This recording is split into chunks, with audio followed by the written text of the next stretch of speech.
दम घोटती हवा, सर्दियों में जहरीला बनता आसमान और हर साल बढ़ता प्रदूषण।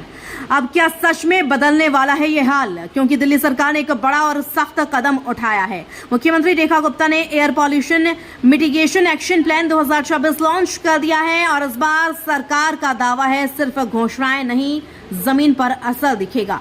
मुख्यमंत्री जनसेवा सदन में हुई एक बड़ी बैठक के बाद जिसमें मंत्री, अफसर, ट्रैफिक पुलिस और दिल्ली मेट्रो के अधिकारी मौजूद रहे, सीएम ने साफ कहा, दिल्ली की हवा साफ करना हमारी सबसे बड़ी जिम्मेदारी है।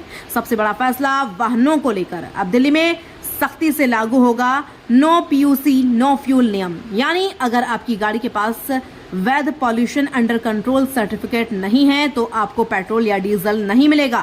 इसके लिए हाईटेक कैमरे और ऑनलाइन सिस्टम लगाए जाएंगे ताकि कोई भी नियम से बच ना सके। लेकिन ये तो बस शुरुआत है। सरकार ने 1 नवंबर 2026 से एक और बड़ा फैसला लिया है। अब दिल्ली में सिर्फ वही भारी वाहन एंट्री कर पाएंगे जो BS6 CNG या इलेक्ट्रिक होंगे। पुराने ज्यादा धुआं छोड़ने वाले ट्रक और मालवाहक वाहन अब दिल्ली की सीमा में दाखिल नहीं हो सकेंगे और अगर जरूरत नहीं होगी तो बाहरी ट्रैफिक को भी रोक दिया जाएगा। अब बात करते हैं जाम की, क्योंकि दिल्ली में ट्रैफिक जैम भी प्रदूषण का बड़ा कारण है। सरकार ने ऐसे 62 इलाकों को चिन्हित किया है जहां सबसे ज्यादा जाम लगता है। इन इलाकों में सड़क ट्रैफिक सिग्नल और पार्किंग सिस्टम में बड़े बदलाव किए जाएंगे और पूरे शहर में स्मार्ट ट्रैफिक सिस्टम लागू किया जाएगा ताकि गाड़ियां कम समय तक सड़क पर फंसी रहें। साथ ही सरकार का जोर अब सार्वजनिक परिवहन पर भी है। अगले कुछ सालों में दिल्ली में बसों की संख्या बढ़ाकर 13,760 कर दी जाएगी। इनमें बड़ी संख्या इलेक्ट्रिक बसों की होगी। मेट्रो, ई ऑटो और फीडर बसों को जोड़कर लोगों को घर से मेट्रो तक आसानी से पहुंचाने की योजना बनाई गई है। इतना ही नहीं, अगले 4 साल में दिल्ली में 32,000 EV चार्जिंग पॉइंट लगाए जाएंगे। नई EV पॉलिसी में खास ध्यान बाइक, स्कूटर और कमर्शियल वाहनों पर रहेगा। अब बात सड़क की धूल की, जो प्रदूषण का एक बड़ा कारण है। इसे रोकने के लिए सड़कों पर पानी का छिड़काव किया जाएगा। एंटी स्मॉग गन और मिस्ट स्प्रे मशीनें लगाई जाएंगी। बड़े निर्माण स्थलों पर डस्ट कंट्रोल सिस्टम अनिवार्य किया जाएगा। सरकार 3,500 किलोमीटर सड़क का निर्माण या सुधार करेगी ताकि टूटी सड़कों और धूल की समस्या कम हो सके। अब सबसे बड़ी समस्या कचरे के पहाड़। सरकार ने इनके लिए भी डेडलाइन तय कर दी है।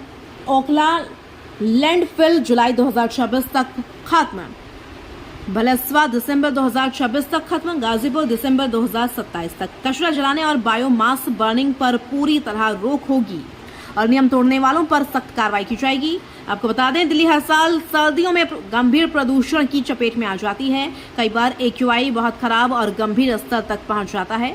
स्कूल बंद होते हैं, वर्क फ्रॉम होम लागू होता है और लोगों को सांस लेने में दिक्कत होती है।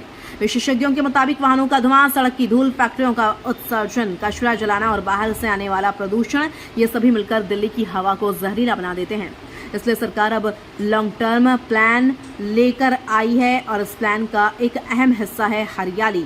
अगले 1 साल में 70 लाख पेड़ पौधे और बांस लगाए जाएंगे। हर वार्ड में वायु रक्षक टीम बनाई जाएगी और लोग 311 ऐप और हेल्पलाइन के जरिए प्रदूषण की शिकायत भी दर्ज कर सकेंगे। तो सवाल यही है, क्या ये प्लान कागजों से निकलकर जमीन पर उतरेगा? क्या दिल्ली की हवा सच में साफ होगी या फिर यह भी एक और घोषणा बनकर रह जाएगा? फिलहाल सरकार ने इरादा साफ कर दिया है, अब नजर रहेगी अमल पर।